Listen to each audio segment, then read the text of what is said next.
ओम हरे परमात्मने नमः। ओम श्री गणेशाय नमः। गजाननं भूतिगणाधिसेवितं कपितजम्बो फलचार भक्षणम् उमासुतं शोकविनाशकारकं नमामि विघ्नेश्वरपादपङ्कजम्। ओम वक्रतुंड महाकाये सूर्यकोटिसमप्रभा निर्विघ्नं कुरु देवो सर्वकार्येषु सर्वदा।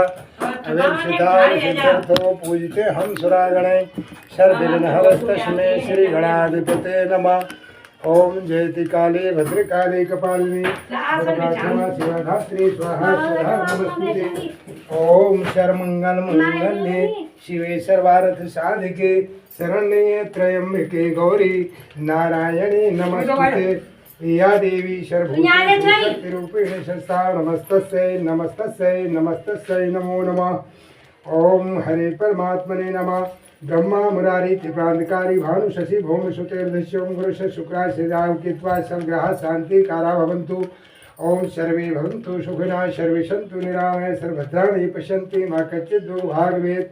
हरे परमात्मने नमः। नवग्रह भेड़वा। अच्छा जो चावल की दाना हाथ में लो।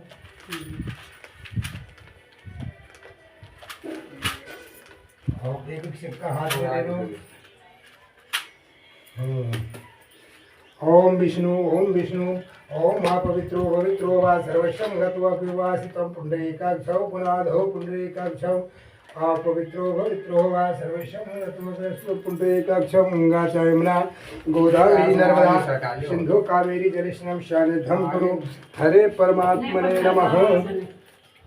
ओम विष्णु बोलो।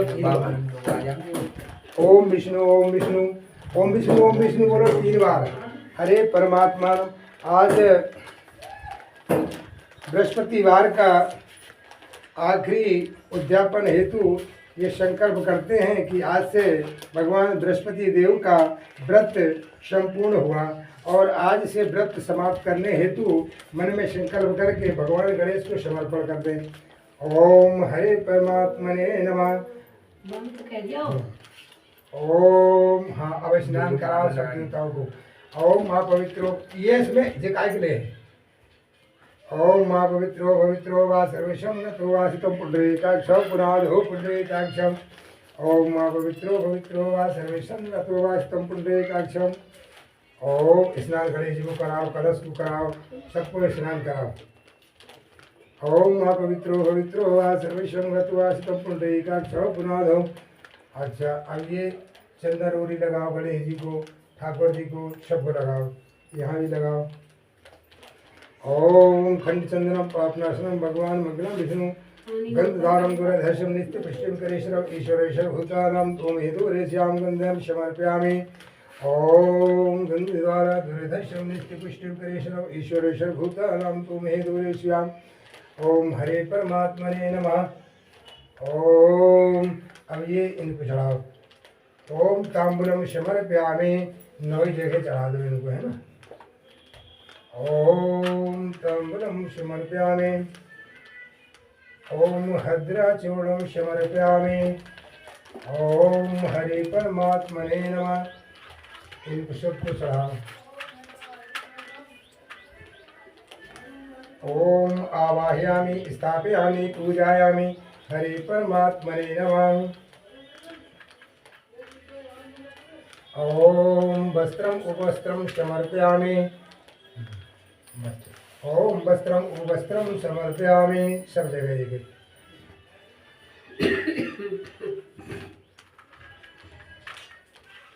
ओम हरे परमात्मने नमः।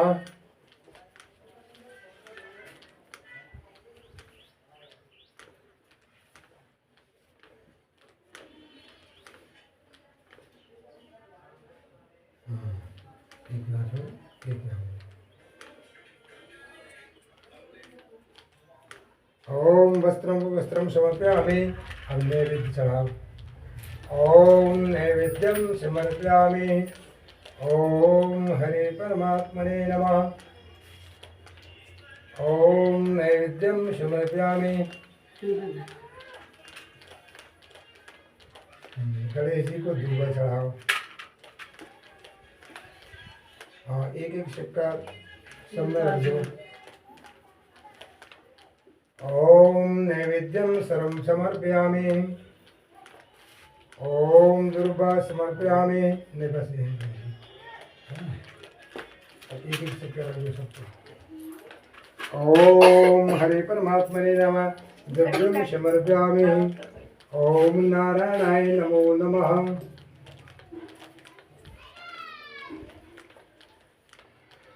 ओम स्वस्ति न इंद्र वृद्धस्वा स्वस्ति न पूषा विश्ववेदा स्वस्ति न कृष्ण विश्व बृहस्पति दधातु मृत्युर्वशवा शिवायवानो विदेश जगमहे। ओम श्री गणानां गणपति गुम हवामहे। ओम प्रेणम तुम गणपति गुम हवामहे। ओम निधिनम तुम निधिपति गुम हवामहे। ओम गंधवाच महिष्ये अम्बे अंबिके मालिके शुभस्त सुभद्रिका कपिलवासिने श्रीमना गणाधिपते नमः। ओम लक्ष्मी नारायणभ्यो नमः। उमा महेश्वराभ्यो नमः। वाणी हिरण्यगभ्यो नमः। शुचि पुरांद्राभ्य नमः। मात पितृचरण कमलाभ्यो नमः। इष्ट देवताभ्यो नमः। कुल देवताभ्यो नमः। ग्राम देवताभ्यो नमः। स्थान देवताभ्यो नमः। स्वास्थ्य देवताभ्यो नमः। सर्वेभ्यो देवेभ्यो नमः। सर्वेभ्यो ब्राह्मणेभ्यो नमः। ओम सिद्धि बुद्धि सहिताय श्रीमनः गणाधिपते नमः। आवाहयामि स्थापयामि पूजायामि हरे परमात्मने नमः। ओम विष्णु विष्णु धर्मस्मित्वारे वेवस्वे मंत्रे अस्ति कलयुग। ओम पुरादेश विद्वाराहे वेवस्मंत्रे अष्टावेश कलयुग प्रथम चुंबे जम्बूदीपे भारत खंडे आर्यवते अमुक क्षेत्रे गोवर्धन क्षेत्र में आते हैं गोवर्धन क्षेत्रे लालपुर ग्रामे। ओम मथुरा ग्राम लालपुर ग्राम मथुरा कौन से होते हैं मथुरा जिलावासी अमुक गोत्रे अपना अपना गोत्र नाम याद करो। अमुक गोत्रे अमुक चुपक्षे तिथि कौन सी है आज सप्तमी तिथि अमुक बृहस्पतिवारे अमुक नक्षत्रे अमुक तिथि वासरे पूजन करे हम हरे परमात्मने नमः। चावल दाना हाथ में ले लिया। शैतलमस्तु नारायणाय नमो नमः।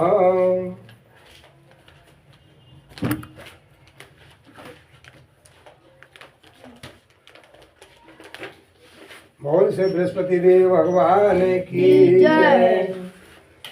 बृहस्पतिवार के दिन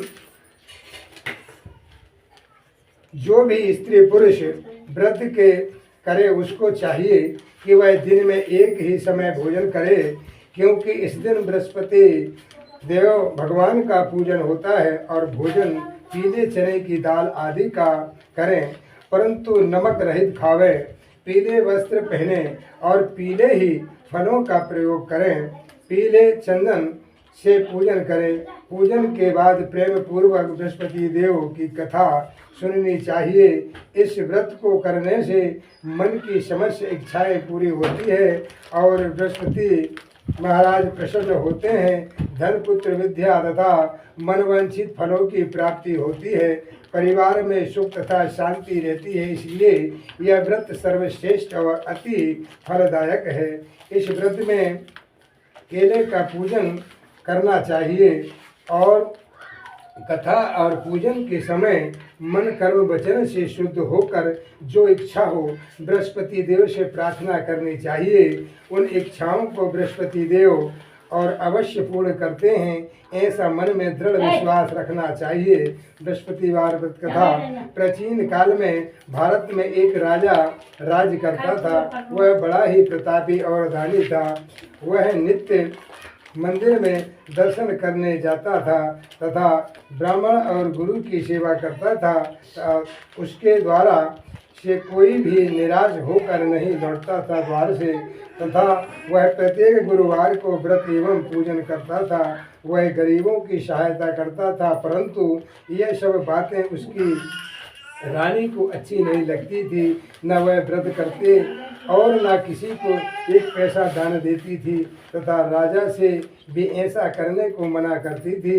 एक समय राजा शिकार खेलने वन को गए हुए थे। घर पर रानी और दासी थी। उस समय गुरु बृहस्पति देव एक साधु के रूप में धारण कर और राजा के दरवाजे पर भिक्षा मांगने के भिक्षा मांगे तो रानी कहने लगी, हे साधु महाराज, मैं इस दान और पुण्य से तंग आ गई हूँ। मेरे से तो घर का एक ही कार्य समाप्त नहीं होता। इस कार्य के लिए तो मेरे पतिदेव ही बहुत हैं। आप ऐसी कृपा करें कि यह सब धन नष्ट हो जाए तथा मैं आराम से रह सकूं। साधु बोले, हे देवी, तुम तो बड़ी विचित्र हो। संतान और धन से कोई दुखी नहीं होता, इसको तो सभी चाहते हैं। पापी भी पुत्र और धन की इच्छा करता है। अगर आपके पास धन अधिक है तो भूखे मनुष्य को भोजन कराओ, प्याऊ लगाओ, ब्राह्मणों को दान दो, धर्मशाला बनवाओ, कुआं, तालाब, बावड़ी, बाग बगीचे आदि का निर्माण कराओ, निर्धन मनुष्यों की कुंवारी कन्याओं का विवाह करवाओ और अनेकों यज्ञ आदि कर्म करो। इस प्रकार से कर्मों के करने से कुल का और आपका नाम परलोक में हो सार्थक हो जाएगा एवं स्वर्ग की प्राप्ति होगी। मगर वह रानी इन बातों से खुश न हुई और बोली, हे साधु महाराज, मुझे ऐसा धन की भी आवश्यकता नहीं जिसको मैं और मनुष्य को दान दूं तथा जिससे रखने उठने में मेरा सारा समय ही बर्बाद हो जाए। साधु ने कहा, हे देवी, तुम्हारी ऐसी इच्छा है तो ऐसा ही होगा। मैं तुम्हें बताता हूँ, वैसा ही करना। बृहस्पतिवार के दिन घर को गोबर से लीपना और अपने केशों को धोना। केशों को धोते समय स्नान करना। राजा से कहा कि वह हजामत बनवाने, भोजन में मांस मदिरा खाना और कपड़े धोबी के हाथ धोने डालना। इस प्रकार 7 बृहस्पतिवार करने से तुम्हारा सब धन नष्ट हो जाएगा। ऐसा कहकर वह साधु महाराज वहाँ से अंतर्धान हो गया। रानी ने साधु के कहे अनुसार वैसा ही किया। 3 बृहस्पतिवार को ही बीते थे कि उसका समस्त धन नष्ट हो गया और वह भोजन के लिए दोनों समय तरसने लगी, संसारिक भोगों से दुखी रहने लगी। तब वह राजा रानी के कहने लगा कि रानी, तुम यहाँ पर रहो, मैं दूसरे देश को जाता हूँ, क्योंकि यहाँ पर मुझे सभी मनुष्य जानते हैं, इसलिए कोई कार्य भी नहीं कर सकता। देश चोरी परदेश भीख बराबर है। ऐसा कहकर राजा परदेश चला गया। वहाँ जंगल जाता और लकड़ी काट कर लाता, तब शहर में बेचता। इस तरह जीवन व्यतीत करने लगा। इधर राजा के घर रानी और दासी दुखी रहने लगी। किसी दिन भोजन और किसी दिन जल पीकर ही रह जाती। एक समय रानी और दासी को 7 दिन बिना भोजन के व्यतीत हो गए तो रानी ने अपनी दासी से कहा, हे दासी, यह पास ही है नगर में मेरी बहन रहती है, वह बड़ी धनवान है, तू उसके पास जा और वहाँ से 5 सेर बेझर मांग ला, जिससे कुछ समय के लिए गुजर हो जाएगी। इस प्रकार रानी की आज्ञा मानकर दासी उसके बहन के पास गई। रानी की बहन उस समय पूजन कर रही थी, क्योंकि उस रोज बृहस्पतिवार था।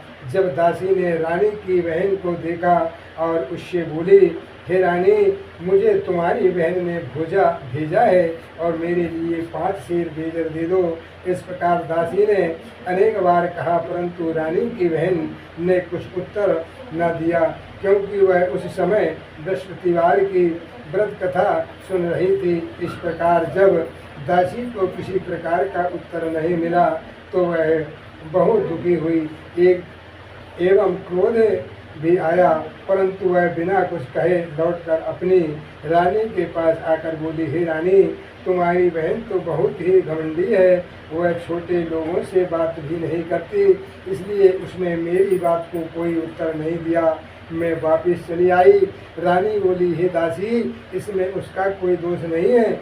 जब बुरे दिन आते हैं तब कोई सहारा नहीं देता, अच्छे बुरे का पता आपत्ति काल में ही लगता है।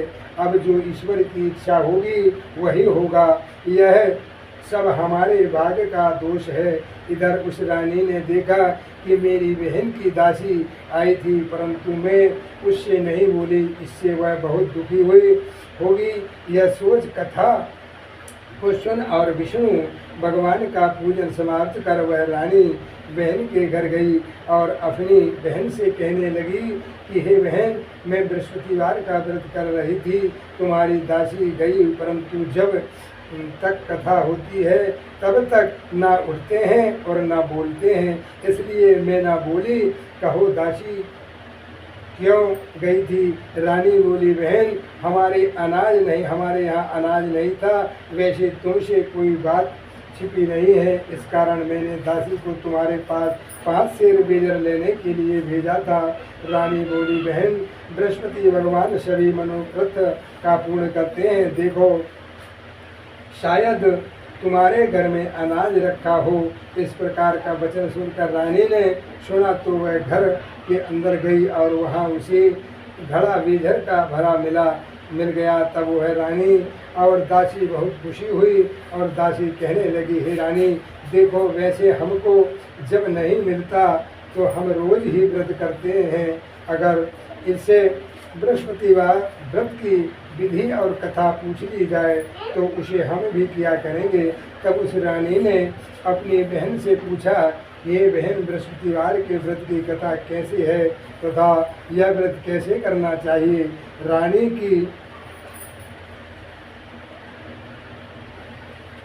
की बहन ने कहा, बृहस्पतिवार के व्रत में चने की दाल, मुनक्का से विष्णु भगवान का केले की जड़ में पूजन करें तथा दीपक जलाएं, फिर भोजन करें तथा कहानी सुने, इससे बृहस्पति भगवान प्रसन्न होकर अन्न पुत्र व धन देते हैं। इस प्रकार रानी के दासी दोनों ने निश्चय किया, हे बृहस्पति भगवान इस पूजन जरूर करें। और 7 दिन बाद जब बृहस्पतिवार आया तो उन्होंने व्रत रखा और गुड़शाला में जाकर चना गुड़ भी लाई तथा उसके दाल से केले की जड़ का तथा विष्णु भगवान का पूजन किया। अब भोजन पीला वहाँ से आए बेजरवाणी दुखी हुई, परंतु उन्होंने व्रत किया था, इस कारण गुरु भगवान प्रसन्न थे तो दालों से सुंदर पीला भोजन लगाए और दासी को देकर बोले, हे दासी तुम्हारे और रानी के लिए भोजन है, तुम दोनों एक लेना चाहिए। दासी भोजन पाकर बड़ी प्रसन्न हुई और रानी से बोली, चलो रानी जो भोजन कर लो। रानी को इस विषय में कुछ पता नहीं था, इसलिए वह दासी से बोली, तू भी भोजन कर क्योंकि तुम हमारी व्यर्थ ही हंसी उड़ाती हो। दासी ने कहा, एक महात्मा हम दोनों को 2 थाली में भोजन दिया गया, इसलिए हम और तुम दोनों ही साथ साथ भोजन करेंगे। इस प्रकार रानी और दासी दोनों ने गुरु भगवान को नमस्कार कर और भोजन आरंभ किया तथा अब मैं प्रत्येक बृहस्पतिवार को गुरु भगवान का व्रत करूं और विष्णु पूजन करने लगी। बृहस्पति भगवान की कृपा से फिर रानी और दासी के पास धन हो गया। रानी फिर उसी प्रकार आलस्य करने लगी। तब दासी बोली, रानी तुम पहले इस प्रकार आलस्य करती थी और तुम्हें धन रखने में कष्ट होता था, इस प्रकार सभी धन नष्ट हो गया। तब गुरु भगवान श्री कृपा से धन मिला है तो फिर तुम्हें आलस्य होता है। बड़ी मुसीबत से ये बात आने से यह धन पाया है, इसलिए हमें दान पुण्य करना चाहिए। वह भूखे मनुष्यों को भोजन करना, प्याऊ लगवाओ, ब्राह्मणों को दान दो, कुआं तालाब बावड़ी आदि का निर्माण कराओ, मंदिर पाठशाला बनवाकर दान दो, कुंवारी कन्याओं का विवाह करवाओ, धन और शुभ कार्यों में खर्च करो, जिससे तुम्हारे कुल का यश बढ़े तथा तुम्हें स्वर्ग का प्राप्त हो। तथा रानी ने इसी प्रकार कर्म करके आरंभ किया तो उनका यश फैलने लगा। एक दिन रानी और दासी विचार करने लगी, न जाने राजा किस प्रकार होंगे, उनकी कोई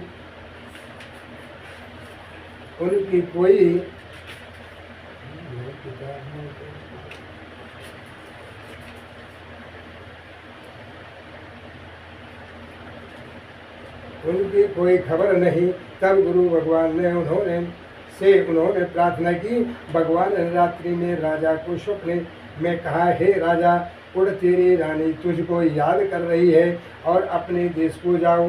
राजा प्रातःकाल उठ और विचार करने लगा कि स्त्री जाति खाने और पहनने की शौकीन होती है, परंतु भगवान की आज्ञा मानकर वह अपने नगर के लिए चलने लगी, तैयार हुए। इससे पूर्व जब राजा परदेश चला गया तो परदेश में दुखी रहने लगा। प्रतिदिन जंगल में से लकड़ी बीन कर लाता और उन्हें शहर में बेचकर अपने दुखी जीवन को बड़ी कठिनता से व्यतीत करता था। एक दिन राजा दुखी होकर अपनी पुरानी बातें को याद करके रोने लगा। तब उस जंगल में से बृहस्पति देव एक साधु का रूप धारण कर आ गए और राजा से के पास आकर बोले, हे लकड़हारे, तुम उस सुनसान जंगल में किस चिंता में बैठे हो और मुझसे बतलाओ। यह सुन राजा के नेत्रों में जल भर आया और साधु की वंदना कर बोला, हे प्रभु, आप सब कुछ जानने वाले हो। इतना कर साधु को अपनी पूर्ण कहानी बतला दी। साधु रूपी भगवान बोले, हे राजा, तुम्हारी स्त्री ने बृहस्पति देव का अपमान किया था, जिस कारण तुम्हारी यह दशा हुई है। अब तुम किसी प्रकार की चिंता मत करो, भगवान तुम्हें पहले से अधिक धनवान करेगा। जैसे देखो, तुम्हारी स्त्री ने भी गुरुवार का व्रत प्रारंभ कर दिया और हे प्रभु, तुम मेरा कहना मानो। बृहस्पतिवार को व्रत करके चने की दाल गुड़ जल के लोटे में डालकर और लेना केला का पूजन करें, फिर कथा सुने, भगवान तुम्हारी सब कामना को पूर्ण करेगा। साधु को प्रसन्न देखकर राजा बोले, हे प्रभु, मुझे लकड़ी बेचकर इतना पैसा नहीं मिलता जिससे भोजन कराने का और उपरांत कुछ बचा सकूं। मेरे रात्रि और मैं अपनी रानी को व्याकुल देखा और मेरे पास कुछ भी नहीं जिससे उसकी खबर तो मंगा सकूं, और फिर कौन सी कहानी कहूँ, यह मुझसे कुछ भी मालूम नहीं है। साधु ने कहा, हे राजन, तुम किसी बात की चिंता मत करो और बृहस्पतिवार के दिन तुम रोजाना की तरह लकड़ियाँ लेकर शहर को जाओ और तुमको रोज से दोगुना धन प्राप्त होगा, जिससे तुम भली भांति भोजन कर लोगों का बृहस्पति देव की पूजा कर सम्मान भी आ जाएगा। और बृहस्पतिवार की कहानी कहना जो निम्न प्रकार से है। बृहस्पति देव की कहानी। प्राचीन काल में एक ब्राह्मण था, वह बहुत निर्धन था, उसके कोई भी संतान नहीं थी। उसकी स्त्री बहुत मलिनता के साथ रहती थी, वह न स्नान करती न किसी देवता का पूजा करती। प्रातःकाल उठते ही सर्वप्रथम भोजन करती, बाद में कोई अन्य कार्य करती थी। इसके ब्राह्मण देवता बड़े दुखी थे और बेचारे बहुत से कहते थे, किंतु उसका कोई परिणाम न निकला। भगवान की कृपा से ब्राह्मण की स्त्री की कन्या रूपी जब पैदा हुई और वह कन्या अपने पिता के घर में बड़ी होने लगी। वह बालिका प्रातः स्नान करके विष्णु भगवान का जप करती थी, तब बृहस्पतिवार को व्रत ही करती और पूजा पाठ को समाप्त करके स्कूल जाती तो अपने मुट्ठी में जो भर के ले जाती और उसको पाठशाला के मार्ग में डालती जाती। तब वे जो स्वर्ण के हो जाते और लौटते समय उनको बीन कर घर को ले आती थी। एक दिन वह बालिका सूप में उन सोने के जौ को और पटक कर साफ कर रही थी। उसके पिता ने देख लिया कि और क्या बेटी, सोने को जौ और फटकने के लिए सोने का सूप होना चाहिए। और दूसरे दिन गुरुवार था। उस कन्या का उस दिन व्रत रखा और बृहस्पति देव से प्रार्थना करके कहा, हे प्रभु, मैंने आपकी पूजा सच्चे मन से की है, तो मेरे लिए सोना का सूप दे दो। बृहस्पति देव ने उसकी प्रार्थना स्वीकार कर ली और रोजाना की तरह वह कन्या सो फैलाती हुई जाने लगी। तब लौटकर जो बीन रही थी तो बृहस्पति देव की कृपा से सोने का सूप मिला। उसे वह घर ले आई और उससे जो साफ करने लगी, परंतु उसकी माँ का वही ढंग रहा। एक दिन की बात है कि वह कन्या सोने के सूप में जो साफ कर रही थी, उस समय उस शहर के राजा का पुत्र वहाँ से होकर निकला। उस कन्या के रूप और कार्य को देखकर मोहित हो गया तथा अपने घर आकर भोजन तथा जल त्याग कर उदास ही लौट गया। राजा को जब इस बात का पता चला तो अपने मंत्रियों के साथ उसके पास गए और बोले, हे बेटा, तुम किस बात का कष्ट है? किसी ने अपना अपमान किया है और अथवा कोई कारण हो तो कहो, मैं वही कार्य करूँगा जिससे तुम्हें प्रसन्नता हो। और अपने पिता के राजकुमार ने बातें सुनी।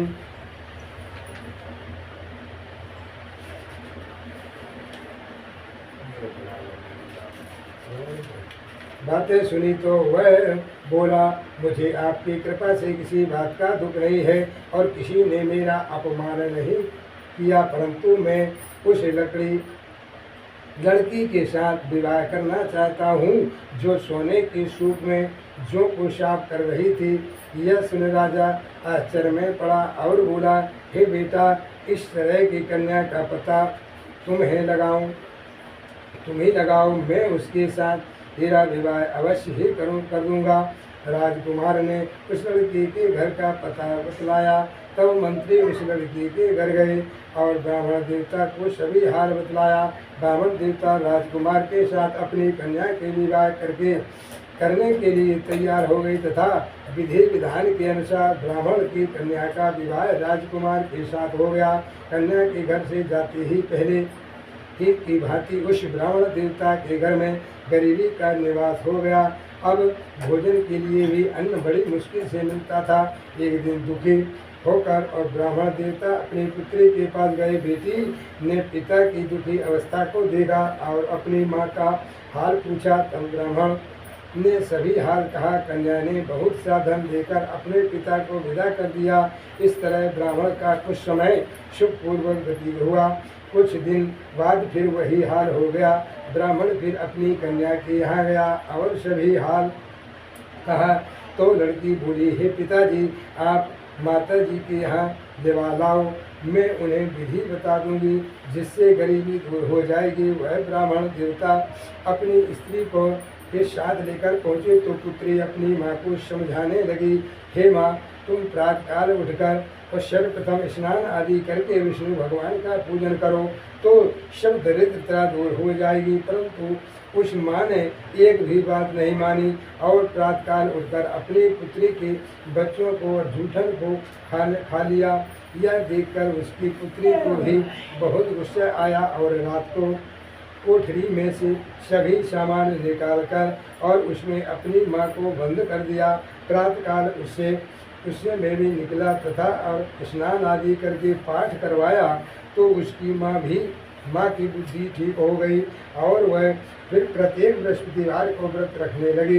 इस व्रत के प्रभाव से उसकी माँ भी बहुत ही धनवान तथा पुत्रवती हो गई और वह बृहस्पति जी के प्रभाव से स्वर्ग को प्राप्त हुई तथा वह ब्राह्मण भी सुखपूर्वक इस लोक को और सुख भोग कर स्वर्ग को प्राप्त हुए। इस तरह कहानी कहकर साधु देवता वहाँ से लोप हो गए और धीरे धीरे समय व्यतीत हो गया।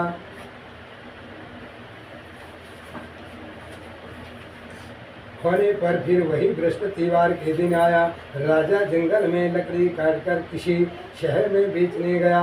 उस दिन हर दिन से अधिक पैसा मिला। राजा ने चना गुड़ आदि लाकर बृहस्पतिवार को व्रत किया। उस दिन से उसके सभी दुख दूर हो गए। परंतु वह दोबारा बृहस्पतिवार का दिन आया तो वह बृहस्पतिवार का व्रत करना भूल गया और इस कारण बृहस्पति भगवान नाराज हो गए। उस दिन उस नगर के राजा ने विशाल यज्ञ का आयोजन किया तथा शहर में यह घोषणा कर दी कि कोई भी मनुष्य अपने घर भोजन न बनाए न आग जलाए। समस्त प्रजा मेरे यहाँ भोजन करने आए। इस आज्ञा को जो न मानेगा उसके लिए फांसी की सजा दी जाएगी। इस तरह की घोषणा संपूर्ण नगर में करवा दी गई। राजा की आज्ञानुसार शहर के सभी लोग भोजन करने गए, लेकिन लकड़हारा कुछ देर से पहुंचा, इसलिए राजा उसके अपने साथ घर लिवा ले गए। जब वह उसे घर पर भोजन करा रहे थे तो रानी की दृष्टि सुख फूटी दिवा ले गई। जब वह उसे घर पर भोजन करा रहे थे तो रानी पड़ी और जिस पर उसका हार लटका हुआ था वह वहाँ पर दिखाई नहीं दिया। रानी ने निश्चय किया कि मेरा हार इस मनुष्य ने चुरा लिया है। उसी समय सैनिकों को बुलाकर और उसके जेल खाने में डलवा दिया। जब राजा जेल खाने में पड़ गया और वह बहुत दुखी होकर विचार करने लगा कि न जाने कौन से पूर्व जन्म के कर्म से मेरे लिए दुख प्राप्त हुआ है, वह उसी साधु की याद करने लगा जो कि जंगल में मिला था। उसी समय तत्काल बृहस्पति देव साधु के रूप में प्रकट हो गए और उसकी दशा को देखकर कहने लगे, अरे मूर्ख, तूने बृहस्पति देवता की कथा नहीं करी, इस कारण तेरे को दुख प्राप्त हुआ है। अब चिंता मत कर, बृहस्पति के दिन और जेल खाने के दरवाजे पर रुपये पड़े मिलेंगे, उनसे तू बृहस्पति देव की पूजा करना, तेरे सभी कष्ट दूर हो जाएंगे। बृहस्पतिवार को रोज उसे रुपये पड़े मिले। राजा ने कथा कही और उस रात्रि को बृहस्पति देव ने उस नगर के राजा को स्वप्न में कहा, हे राजा, तुमने जिस आदमी को जेल खाने में बंद कर दिया और वह निर्दोष है, वह राजा है, उसे छोड़ देना। रानी का हार उसी खूंटी पर लटका हुआ है और अगर तू ऐसा नहीं करेगा तो मैं तेरे राज को नष्ट कर दूंगा। इस तरह के रात्रि स्वप्न को देखा। राजा प्रातःकाल उठ और उसी खूंटी पर हार देखकर लकड़हारे को बुलाकर क्षमा मांगी तथा राजा के योग सुंदर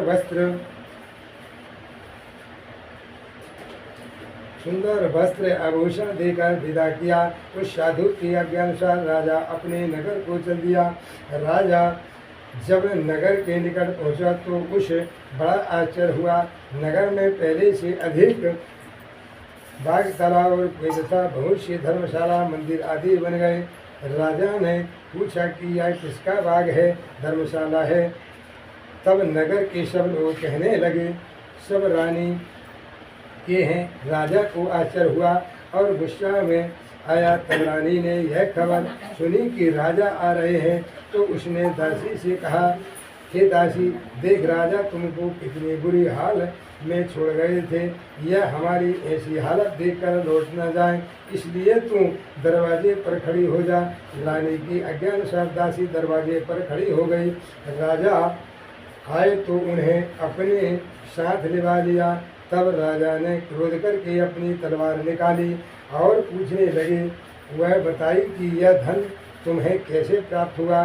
तब उन्होंने कहा कि हमें यह सब धन बृहस्पति देव के व्रत के प्रभाव से प्राप्त हुआ है। राजा ने निश्चय किया कि 7 रोज बाद तो सभी बृहस्पति देव का पूजन करते, परंतु मैं रोजाना दिन में 3 बार कहानी कहा करूँगा तथा रोज व्रत किया करूँगा। अब हर समय राजा के दुपट्टे में चने की दाल बंधी रहती तथा वह दिन में 3 बार कहानी कहता। एक रोज राजा ने विचार किया कि चलो अपनी बहन के यहाँ हो आए। इस तरह निश्चय कर राजा घोड़े पर सवार हो अपनी बहन के यहाँ को निकला। मार्ग में अब उसने देखा कि कुछ आदमी एक मुर्दे को लिए जा रहे हैं। उन्हें रोक कर राजा कहने लगा, अरे भाइयों, मेरी बृहस्पतिवार की कहानी सुन लो। वे बोले, हमारा आदमी मर गया है, उसको अपनी कथा की पड़ी है। परंतु कुछ आदमी बोले, अच्छा कहो, तुम्हारी कथा भी सुनेंगे। राजा ने दाल निकाली और कथा कहने लगा। जब कथा आधी हुई थी कि मुर्दा हिलने लगा और जब कथा समाप्त हो गई तो राम राम करके वह खड़ा हो गया और आगे मार्ग में उसे एक किसान खेत में हल चलाते मिला। राजा ने उसे देखा और उसको बोला, अरे भैया, तुम मेरी बृहस्पतिवार की कथा सुन लो। किसान बोला, जब तक मैं तेरी कथा सुनूंगा तब तक 4 हरैया जोत लूँगा, तो अपनी कथा किसी और को सुना। इस तरह राजा आगे चलने लगा। राजा के हटते ही बैल पछाड़ खाकर गिर गया तथा उस किसान के पेट में बहुत जोर से दर्द होने लगा। उस समय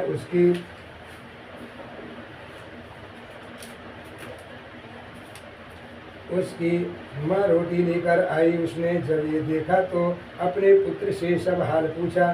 तब बेटे ने सभी हाल कह दिया। तो बुढ़िया दौड़ी दौड़ी उस घुड़सवार राजा के पास गई और उससे बोली, मैं तेरी कथा सुनूंगी तो अपनी कथा मेरे खेत पर ही चलकर कहना। राजा ने बुढ़िया के खेत पर जाकर कथा कही, जिसके सुनते ही वह बैल खड़े हुए तथा किसान के पेट में दर्द बंद हो गया। राजा अपनी बहन के घर पहुंच गया। बहन ने भाई की और रोज मेहमानी की और दूसरे रोज प्रातःकाल राजा जागा तो देखने लगा कि सब लोग भोजन कर रहे हैं। राजा ने अपनी बहन से कहा कि ऐसा कोई मनुष्य है जिसने भोजन नहीं किया हो, वह बृहस्पतिवार की कथा सुन लो। बहन बोली, हे भैया, यह देश ऐसा है, पहले यहाँ लोग भोजन करते हैं, बाद में अन्य काम करते हैं। अगर कोई पड़ोस में हो तो देख आऊँ। इसे ऐसा कहकर चली गई, परंतु उसे कोई व्यक्ति नहीं मिला जिसने भोजन न किया हो। तब वह एक कुम्हार के घर गई जिसका लड़का बीमार था। उसे मालूम हुआ कि उनके यहाँ 3 रोज से किसी ने भोजन नहीं किया है। रानी ने अपने भाई की कथा सुनने के लिए कुम्हार के यहाँ वह तैयार हो गया। राजा ने उसके यहाँ जाकर बृहस्पतिवार की कथा कही, जिसको सुनकर उसका लड़का ठीक हो गया। अब तो राजा की प्रशंसा होने लगी। एक रोज राजा ने अपनी बहन से कहा कि हे बहन, हम अपने घर को जाएंगे, तुम भी तैयार हो जाओ। राजा की बहन ने अपनी सास से पूछा तो सास बोली, हाँ चली जाओ, परंतु अपने लड़कों को मत ले जाना, क्योंकि तेरे भाई को कोई औलाद नहीं होती है। बहन ने अपने भैया से कहा, हे भैया, मैं तो चलूँगी, परंतु कोई बालक नहीं जाएगा। राजा बोली, जब कोई बालक नहीं चलेगा तब तुम ही चलकर क्या करोगी। बड़े दुखी मन से राजा अपने नगर को लौट आया। राजा ने अपनी रानी से कहा, हम निर्वंशी राजा के हमारा मुँह देखने का धर्म नहीं है, और इस आदमी के कारण उसने कुछ भोजन भी नहीं किया। रानी बोली, हे स्वामी, बृहस्पति देव हमें औलाद अवश्य देंगे। उसी रात को बृहस्पति देव ने राजा से स्वप्न में कहा, हे राजा, उठ, सोच त्याग, तेरी रानी गर्भ से है और 9वें महीने में उसके गर्भ से एक सुंदर पुत्र पैदा हुआ। तब राजा बोला, हे रानी, स्त्री बिना भोजन के रह सकती है, बात कहे बिना नहीं रह सकती। इस प्रकार जब मेरी बहन आई तो उसे कुछ मत कहना।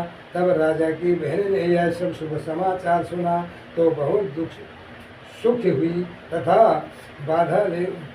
बधाई लेकर अपने भाई के यहाँ आई। तभी रानी ने कहा, घोड़ा चढ़कर तो नहीं आई और गधा चढ़ी आई।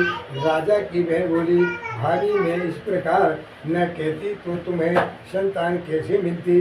बृहस्पति देव ऐसे ही है, जैसी जिसकी मन में कामना है वैसी सभी को पूर्ण करते हैं। जो सद्भावना पूर्ण कथा पढ़ता है एवं सुनता है वह दूसरे को सुनाता है। बृहस्पति देव उसकी सभी मनोकामना पूर्ण करते हैं तथा उनकी सदैव रक्षा करते हैं। संसार में जो मनुष्य सद्भावना से गुरु भगवान को पूजन व्रत सच्चे हृदय से करते हैं तो उनकी सभी मनोकामनाओं की पूर्ण होती है। जैसी सच्ची भावना से रानी और राजा ने उनकी कथा का गुणगान किया तो उनकी भी सभी इच्छाएं बृहस्पति देव जी ने पूर्ण की। इसलिए सबको कथा सुनने के बाद प्रसाद लेकर जाना चाहिए। हृदय में उनका मनन करते हुए जयकारा बोलना चाहिए। बोलो बृहस्पति देव की जय, विष्णु भगवान की जय, ओम श्री सत्यनारायण भगवान की जय। अच्छा भैया, वो एक दीपक लाओ, थोड़ा सा दीपक नहीं, तुमने ये तो जी से कोई उठाओ, कोई नहीं बना, थोड़ी सी धुएं में बत्ती ला के दीपक आरती कर दे बृहस्पति देव की। भाड़ा भाड़ा अरे ये दीपक लगे होंगे बत्ती दीपक में थोड़ी सी बत्ती रख के बेटा जो डब्बू में गिरा के थोड़ी सी आरती कर दे।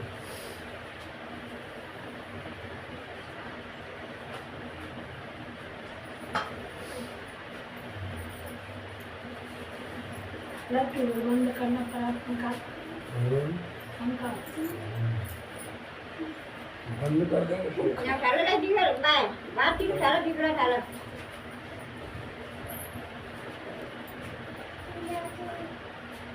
नगर से बाबा झूली बैठे लगाने लगाने वाला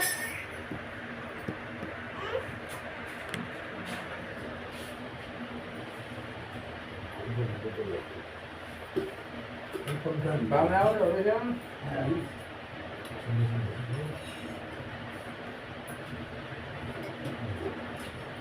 बत्ती ले ली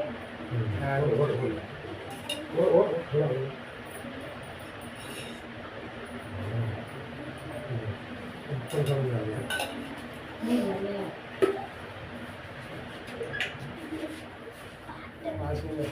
नहीं ले माचिस माथे चला ला ए ले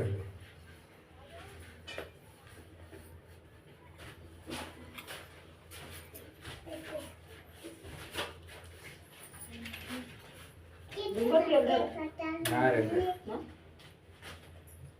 बैठे ना बैठे अभी कभी कहाँ चल रही है हाँ हाँ ज्यादा ऐसे कथा में वो लाली वो खिलाऊंगी केले में छिलेंगे मैं ये कर दो केला यहाँ घर से तो अगर तो यार बाती रुखा वहाँ पे बात ही ऐसे ही आए ना जो भाई बत्ती में घी नहीं लगाई बत्ती में घी लगाई हो बोल श्री नारायण भगवान की जय जय बृहस्पति देवा ओम जय बृहस्पति देवा छिन छिन भोग लगाऊं छिन छिन लगाऊं कदली फल मेवा ओम जय बृहस्पति देवा तुम पूर्ण परमात्म तुम अंतर्यामी स्वामी तुम अंतर्यामी जगत पिता जगदीश्वर जगत पिता जगदीश्वर तुम सबके स्वामी ओम जय बृहस्पति देवा शरणामृत निज निर्मल शव पातक हरता स्वामी शव पातक हरता सकल मनोरथ दायक सकल मनोरथ दायक कृपा करो भरता ओम जय बृहस्पति देवा ओ तन मन धन सब अर्पण जो जन शरण पड़े स्वामी जो जन शरण पड़े प्रभु प्रगट तब हो कर प्रभु प्रगट तब हो कर आकर द्वार खड़े ओम जय बृहस्पति देवा दीन दयाल दयानिधि भक्तन हितकारी हो स्वामी भक्तन हे पाप दोष सब हरता पाप दोष सब हरता भव बंधनकारी ओम जय बृहस्पति देवा सकल मनोरथ दायक सब दर्शन तारे स्वामी सब संशय तारे विषय विकार मिटाओ विषय विकार संतन सुखकारी ओम जय बृहस्पति देवा जो कोई आरती गावे प्रेम सहित गावे हो स्वामी प्रेम सहित गावे ये आनंद आनंद कर जेठा नंद आनंद कर सो निश्चय पावे ओम जय बृहस्पति देवा बोल श्री विष्णु भगवान की जय बृहस्पति देव भगवान की जय आरती क्यों ना करी ये आरती चाहे दोनों की गई